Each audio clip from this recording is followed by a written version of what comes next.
My name is Catherine Drummond, and today's tutorial is on how to do a delicate finished edge on a piece of needlework.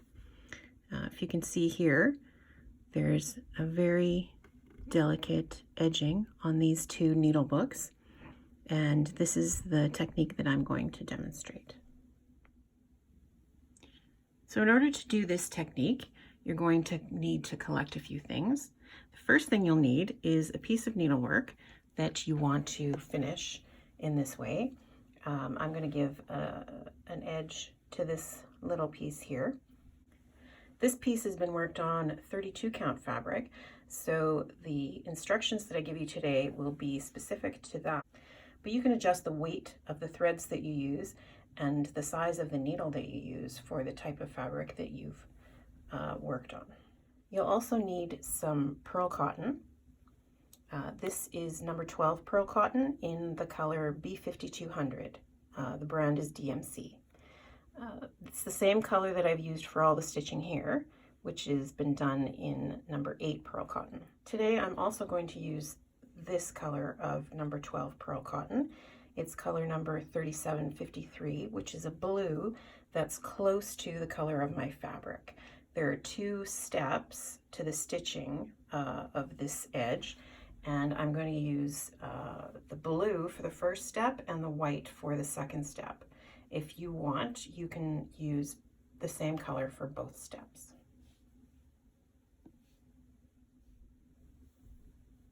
You will also need a pair of fine pointed sharp embroidery scissors and a tapestry needle that's suitable for the weight of the thread that you've chosen. This is a number 26 tapestry needle. That's what I like to use with number 12 pearl cotton.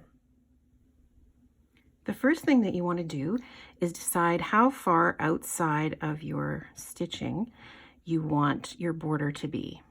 So if we take a look at this piece here, you'll see that there are 4 fabric threads from the last row of stitching here to where this border starts. And I'm going to count these holes as where the border starts, because that's going to be the first step. So for this particular piece, I would like a narrow border like this. If you want to, you can leave more of a border around your stitching. This one has, it looks like 8 fabric threads, and you can leave many more fabric threads if you choose. This is completely up to you. For this border, it's nice if the space between the holes here divides evenly by 4. Now, for this particular design, my design already is divisible by 4. It's actually 108 fabric threads by 108 fabric threads. So in order to keep that consistent, all I have to do is add a border space here that is an even number of fabric threads. So I'm going to choose 6 as my number of fabric threads. So what you want to do is from the last row of stitching, count out 1, 2, 3, 4, 5, 6, and put your needle under the 7th fabric thread. And what you're going to want to do is take your scissors and really carefully cut just that 7th fabric thread. And then I'm going to pull that fabric thread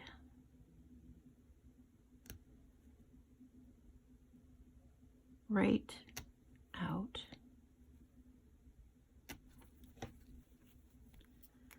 All the way to the side of the fabric, and I'll do that on both sides, so that fabric thread will be completely removed.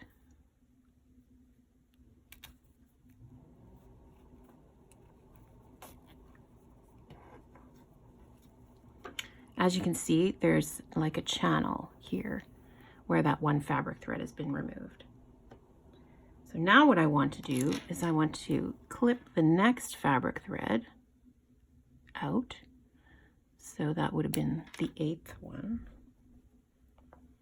from this row of stitching, and remove that as well.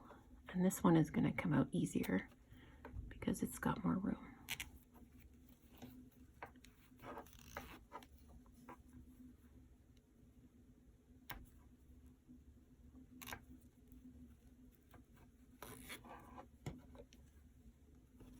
Okay, so now I have a wider channel there.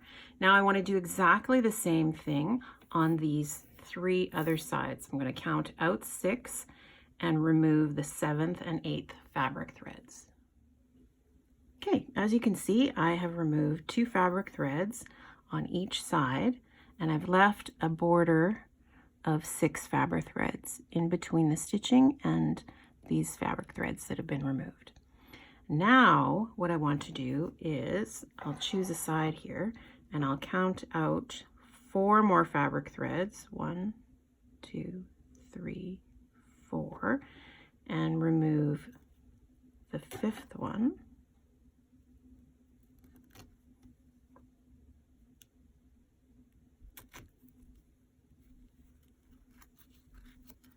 All the way across, and the 6th one.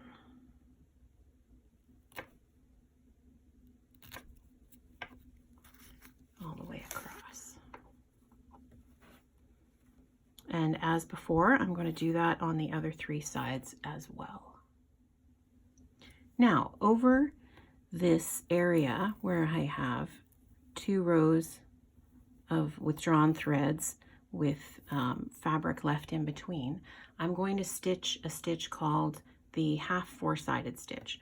So for that, I am going to use this blue number 12 pearl cotton because I want it not to really show. So I choose a color that's close to the fabric color. And I have threaded that into my number 26 tapestry needle. And if you didn't know, a tapestry needle has a blunt point. And the reason that you use this for counted work is that it slides around the fabric threads rather than piercing them, which is desirable when you're doing counted work. So I have knotted the end of my thread, and the reason that I'm doing this is that I'm going to start my stitching with what is called an away waist knot. So I'm going to come up here in this hole. You can see this square that's created by the 2 sides of withdrawn fabric threads. I'm going to start in this hole that's just under this square, but I'm going to plunge down from the front to the back with my needle away from my starting point, and that's why this is called an away waist knot. So I'm going to plunge down like that, and this knot, waist knot, is going to stay on top of the fabric. Later, after I've completed my stitching, I can clip away this knot and then use the thread that runs between the knot and my starting place to thread into the back of the stitches and secure it. And it's a good way of starting your stitching when you don't have any other stitching around to secure your thread in. So I'm going to come up in that spot where I told you, right there, and I'll bring this a little bit closer and go down 4 fabric threads to the right and come up 4 fabric threads down from there.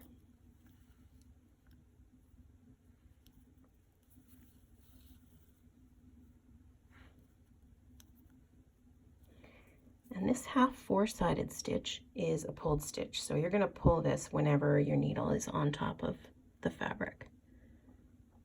Now we're going to come up 4 fabric threads down from here, or straight across from where your thread's coming out. So the thread's coming out of the fabric here.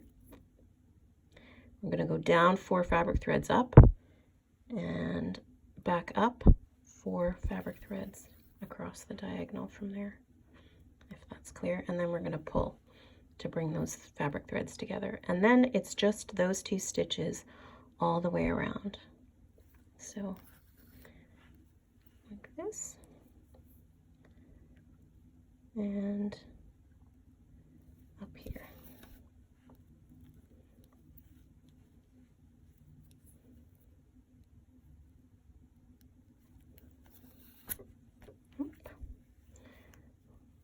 Oh, that's a lovely knot.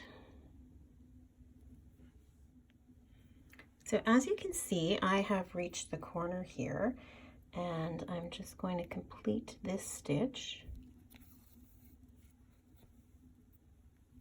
And in order to turn the corner, you actually really have to not overthink it. All you do is turn your fabric and keep going. So down in this hole, up in this hole, and start again.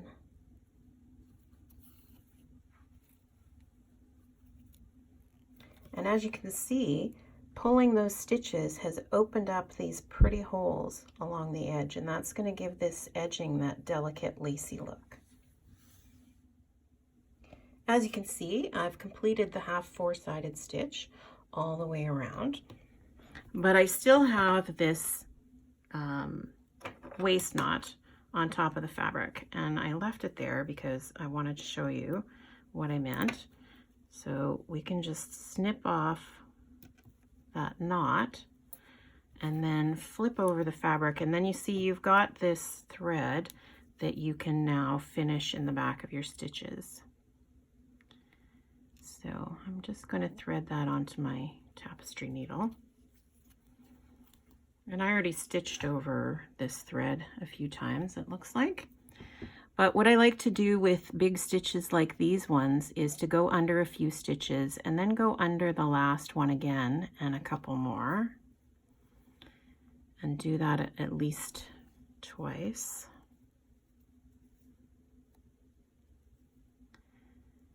To make sure that it's really secure, because when the stitches are this big, sometimes that's not really secure to just run under them, under a few of them. And then we can snip that off. So now it's time for a buttonhole stitch. So what I have is my number 12 pearl cotton in B5200, which is DMC's bright white. And I'm going to come up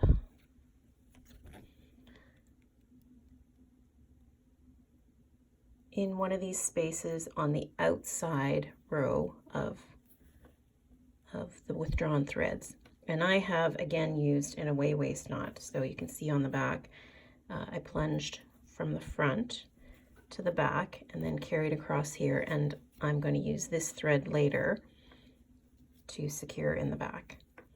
So now I'm going to do a buttonhole stitch across these threads, and I'm going to buttonhole stitch into each space along this edge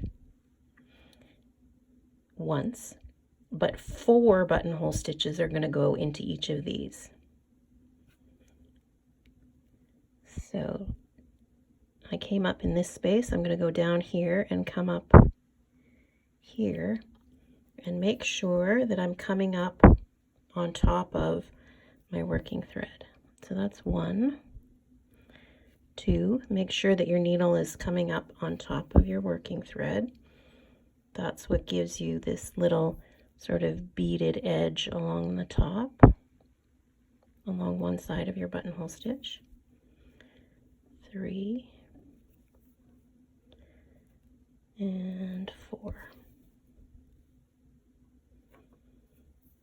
And now I'm going to move to the next hole on this inside side and do 4 buttonhole stitches into there. And you may find that occasionally you miss a hole on the outside here, and if you do, that's okay.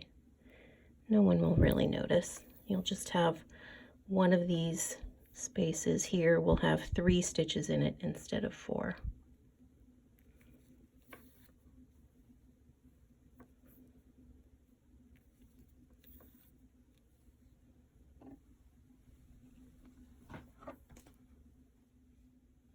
So now it's time for a buttonhole stitch. So what I have is my number 12 pearl cotton in B5200, which is DMC's bright white. And I'm going to come up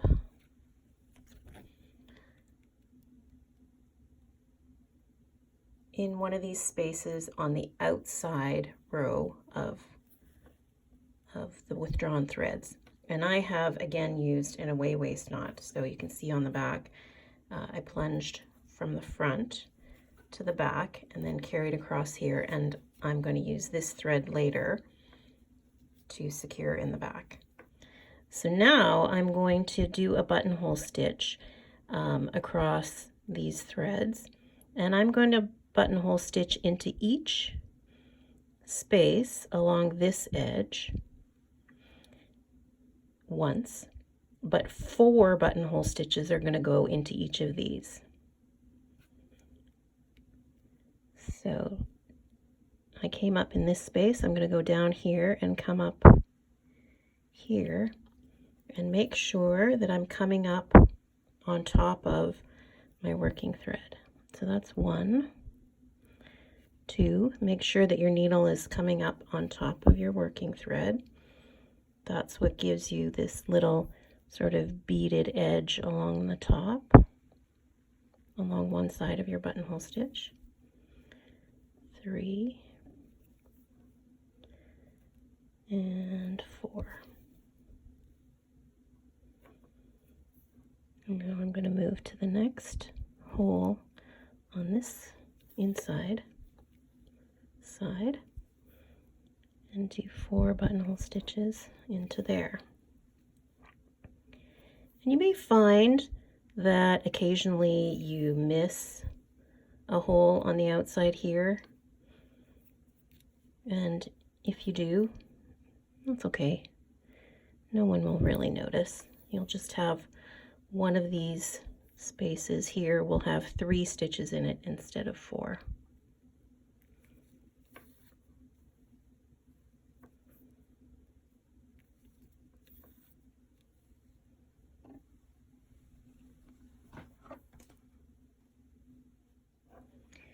And as you can see, I'm working my buttonhole stitch away from me, but it's fine too if you work your buttonhole stitch towards you.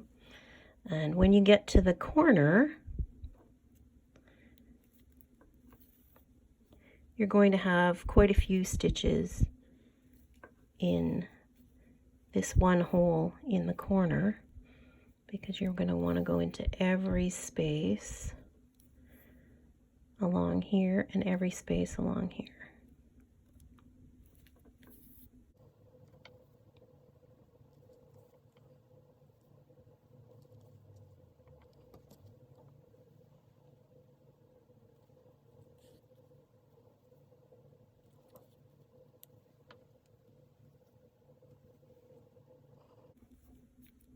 And then you just continue all the way around in the same way.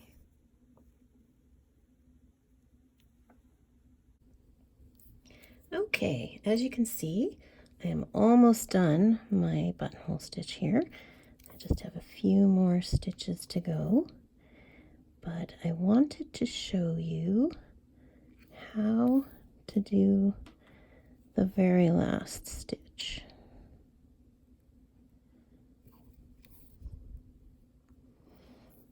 All right, so here's the second last one, and the last one, let's see if we can get it close up here.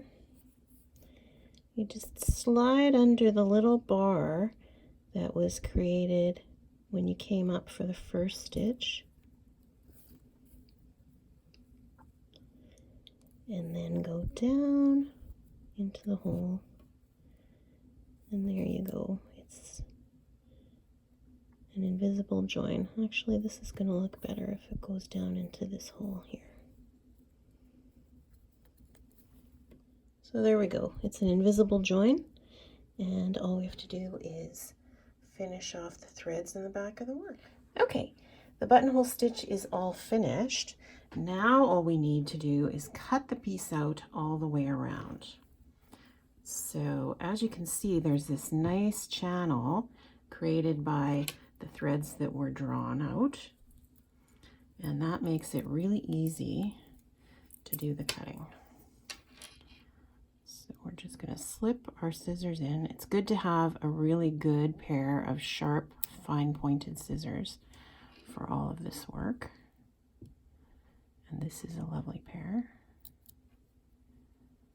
You want to cut close to your buttonhole stitches, but you don't want to cut your buttonhole stitches. And there we are. It's cut out all the way around. And as you can see, it makes for a really pretty edging. You can use this for a lot of different things. You can use it for a needlebook, as I showed you earlier, like this. You could hang a tie on a corner or the middle of a side and make it into an ornament. You could applique this onto a pillow. You can even use it as a framed piece, and the edging gives it a little bit of a different look. Or it can be a table centerpiece or a doily. So I hope this has been useful for you, and I hope that you make your own pieces with this beautiful edging. Happy stitching!